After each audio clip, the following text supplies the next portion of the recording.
Today I'm going to be going over the physics of wrestling. I'm going to be showing you guys how using the specific physics principles can help you be more effective on the wrestling mat. I'm here with my special guest, my wife, who also has a degree in biomedical engineering. The first principle I want to talk about is leverage.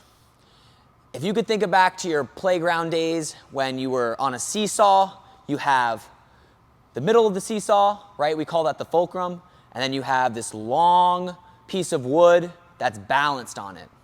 And the idea is this: the further out on that piece of wood you are, the more weight you can lift on the opposite end. So in wrestling, there is different planks of wood, right? And there's different fulcrums. And I'm going to explain to you guys some different scenarios. One move that makes perfect sense for this is the head lever. The head lever is used to trap a person's arm. I take my head, I put it into my opponent's armpit, and I grab on their wrist. Once I'm here, I pull the arm in, and I collect it and work for my turns. Now, if instead of grabbing the wrist, I grab higher up on the lever, it's going to be much harder for me to do this move. So when my head's here, if I grab, say, on her tricep, she's much, much stronger here, or her bicep. As I slide down, essentially my strength increases and it becomes much easier to pull the arm back. So you always want to be offensively kind of attacking where you're stronger, right? So if I'm hitting this technique, instead of going at the bicep, I'm going to slide down to the wrist and drive in there. Another example is when you're up in the air and you have a single leg. So we're up on our feet here. My opponent picks my leg in the air, okay? Here's the idea. This is the plank of wood, okay? This is the lever, and my hip would be the fulcrum. The further my opponent is towards my hips, the stronger I am, right? So slide, come closer to me, close. Now I can stomp with a lot of force down to the mat. The further she is away, the harder it is for me to defend this, okay? So as the defensive person, I will always be trying to pull myself in and stomp my foot to the mat. As the offensive person, she'll want to keep me away and stay on those laces just like that. Another example is the crackdown position. I have a high crotch, right? So I have a high crotch, my opponent's locked around my waist, so just like this. Now, when I go to shelf this leg, all right, in this case, her leg is the lever or the piece of plank of wood, like if we were on a seesaw, and her hip is the fulcrum. The further I am down the leg, the easier it is for me to lift it. If I'm closer, it's going to take a lot of force to pick this leg up. As my hand slides down to the heel, though, it's much easier to elevate her leg up and score the takedown. Hamstrings are tight, so that was a tough one for her. But now we're going to talk about defending and finishing a shot on the mat. When I go to attack a leg, I want to be as close as possible. I want my body and everything tight in here. The further I get away, the more extended I get, the more leverage she's going to have and the harder it is for me to hold on. So for example, if I'm in a double leg here, where I'm locked here tight, if I stay tight here, she's not going to be able to sprawl backwards. The defensive person is going to be trying to break my posture, right? Push my head down and go ahead and sprawl your legs back and extend me here.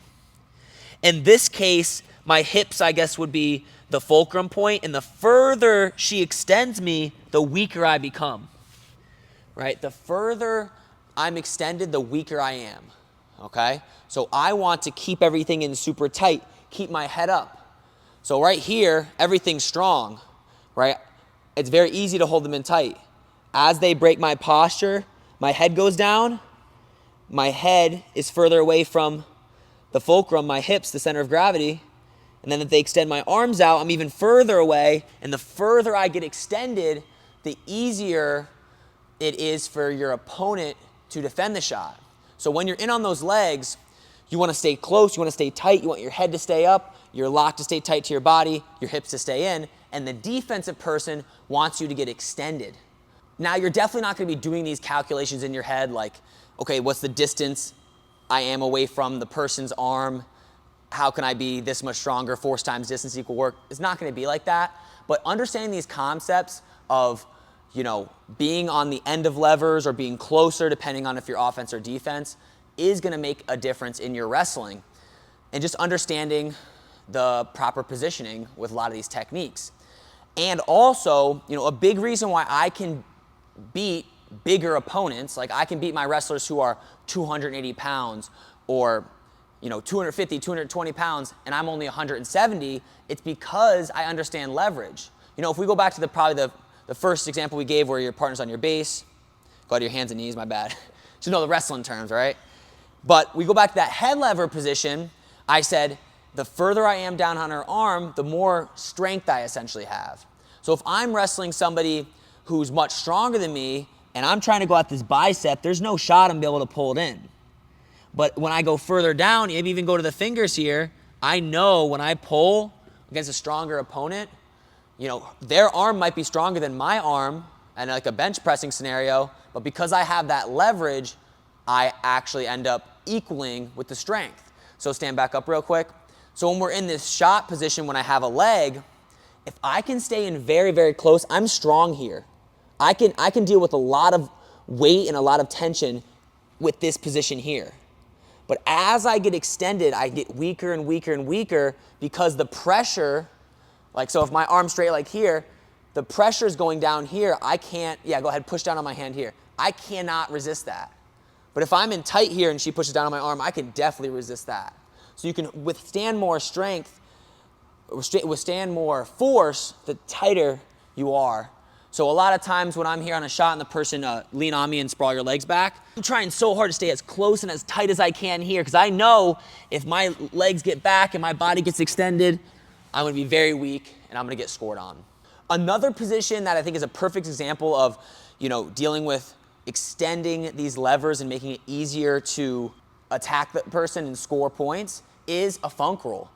When my opponent has my leg here and I go for a funk roll position where I grab their ankle, all right, if their knee is bent, right, if their knee is bent, they're very strong here. It's very hard to defend this takedown. But as I extend her leg out, the weaker she becomes and I can work on finishing that funk roll or leg pass position. If she wants to defend this position, she'll actually sit back on her heel, so sit back, and that makes it very hard to do this technique. But if I can extend this leg, again, her hip being essentially that fulcrum position, I can very easily pass her leg over and work the leg pass to scoring. So extending these levers and understanding how you can make people weaker will make a big difference in that type of position. The last thing I want to go over is throws, okay? So I'm going to bring out the crash pad to make sure my wife doesn't get hurt. Now we're going on to throws. I think this is the most perfect example of a seesaw, but just in the vertical position, okay? What I want to do is get below her center of gravity. So her center of gravity is going to be, in general, their hip, all right? If I go here, or I'm going to go for a hip toss, if my hips are up high, so in this case my hips are above her hips, it's going to take a lot of force to flip her over top of me here. I'm going to have to pull really hard with her arm to get her off the mat. But the lower my hip goes, so if my hip goes, say, to the same level as her hips, I have to pull with less force. And then if I even bring it lower, I pull with even less. So the lower your hip, which would be the fulcrum, gets below her center of gravity, the less force is needed to pull her over top and actually flip her. Okay, you can definitely still throw somebody, you know, if your hips are higher up like this. But in general, like if you can get your hips lower, that's why a lot of people drop to the floor. You need less pulling force to flip them over top of you.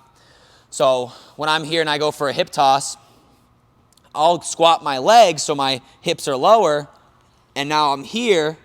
Now she has more weight over top of me here, so it's much easier to throw, right? If my hips are up tall and I was trying to throw here, she has so much weight on the back side of me, her legs, her hips, that it's very hard to throw over, all right? So with these types of throws, dropping your center of gravity below their center of gravity makes it super light to pull someone and flip them over. Again, you're versus somebody super strong or has a lot of weight. If I'm trying to throw a 300-pound person and I go to the same center of gravity of theirs or higher, I can't pull 300 pounds over top of me like this. Very, very difficult. But as I drop my hip down lower and lower and lower, it takes just a little bit of force to bring them over top. Just such little force to flip them over top. So that's another example of that leverage. So hopefully you guys can understand where you'll be stronger, where you'll be weaker, right? I'm stronger when I'm closer in. I'm stronger, like if I'm defending a shot, I'm stronger when I'm pulling the person in. I'm weaker when they extend me out here. If I'm defending the head lever, I'll bend my elbow in tight to my body here. Okay? If I'm trying to get the head lever, I'm going to extend her arm out and pull it in. So understanding that will make a big difference in your wrestling. Let's move on to another key principle, I would say. I don't know how much physics it's related, but I thought it was a really good principle of wrestling that definitely has kind of a scientific feel to it. So the next principle is bringing their body weight to where they have no post. Think of your opponent as a table. Table has 4 legs. If you take away one of the legs and you go and sit on that side of the table, right? She's a table. If I go and sit right there, that table's going to tip over. So when I'm wrestling, I'm always looking for where she doesn't have any posts. Even right here. I mean, she has her post here, her post here. She has no post here. She has no post here. So if I put a lot of force this way, it will knock her over, right, over that side over there, okay? So in general, as I'm wrestling in a lot of different positions, I'm just examining where does she not have a post, which would be like an arm, an elbow, a leg, or even, I'll give you a handful of examples right now, because I could be forcing things too, right? If I get an arm chop, now I know she doesn't have a post there, so I'll drive all of her weight to that direction until she falls to her shoulder, okay? She might even, have this leg stepped up over here, like this, right? Even right here, okay, she has post here, she has post here, she has post here. She has no post here, so I can pull her back to her butt there. Obviously, I might not do this in a match where I just grab him and pull him back, but if we go to a cradle and I lock it up here and I notice she doesn't have any post here, I can finish my cradle in that direction, right? I can lock, roll across my back, come up, and get the pin. Even when we're on our feet, I'm looking to, snap them, for example, where they have no post. So when I'm wrestling here, my partner gets in their stance. When I snap them, all right, we'll actually face this way real quick. Okay, she has a foot here, but she has no post here at an angle. So when I snap her to the mat, instead of pulling all of her weight on her forward foot, I'll kind of circle and snap her down over to this angle where she has no post.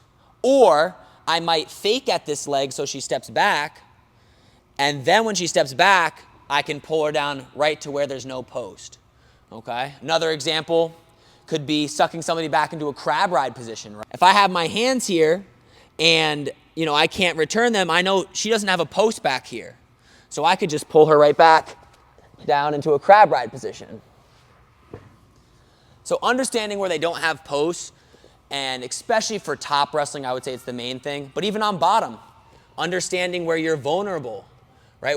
If you're leaning super hard this way, know you're vulnerable over here. And you better be ready to make adjustment if need be. The last thing I want to touch on is, I think Newton's first law, object in motion stays in motion, right? So when I'm finishing leg attacks, I don't want my momentum to stop. Okay, I don't want to stop midway through a finish. If you watch Jordan Burroughs when he hits his doubles, he's hitting those legs and he's running right through them.